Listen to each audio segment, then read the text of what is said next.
ராமநாதபுரத்தில் தகுதி இல்லாதவர்களுக்கு நிவாரணம் வழங்கப்பட்டுள்ளதாக மழையால் பாதிக்கப்பட்ட மக்கள் அதிகாரிகளிடம் வாக்குவாதத்தில் ஈடுபட்டனர்.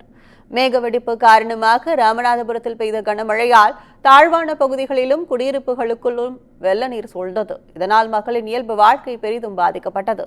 இந்நிலையில் அமைச்சர் KKSSR ராமச்சந்திரன் ராமநாதபுரத்தில் மழை வெள்ளத்தால் பாதிக்கப்பட்ட பகுதிகளை பார்வையிட்டு நிவாரணப் பொருட்களை வழங்கினார்.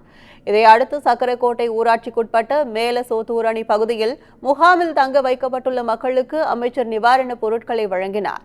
அதனைத் தொடர்ந்து அமைச்சர் சென்றவுடன் உண்மையில் மழை வெள்ளத்தால் பாதிக்கப்பட்டவர்களுக்கு நிவாரணப் பொருட்கள் வழங்கவில்லை எனவும் விளம்பரத்திற்காக மட்டுமே பாதிப்பு இல்லாதவர்களுக்கு நிவாரணம் வழங்கி சென்றதாகவும் முகாமில் தங்க வைக்கப்பட்டுள்ள மக்கள் குற்றம் சாட்டி அதிகாரிகளிடம் வாக்குவாதத்தில் ஈடுபட்டனர்.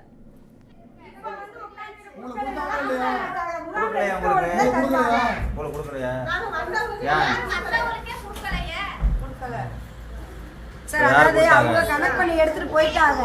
அதை தவிர எக்ஸ்ட்ரா வந்தவங்களுக்கு தான் இப்ப, அதாவது எக்ஸ்ட்ரா வந்தவங்க வாங்கிட்டாங்க. முகாமில் இருந்தவங்க கிடையாது. ஏன் எல்லாரும் வந்து உட்கார்ந்துருக்கீங்க?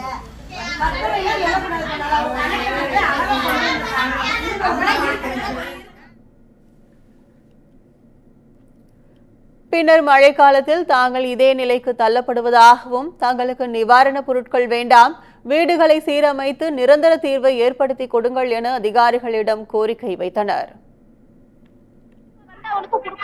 வீடு பூரா தண்ணி இப்பதான் அள்ளி ஊத்திட்டு நாங்க வர ஒரு நாளா கிடையாது கிடக்குறோம்.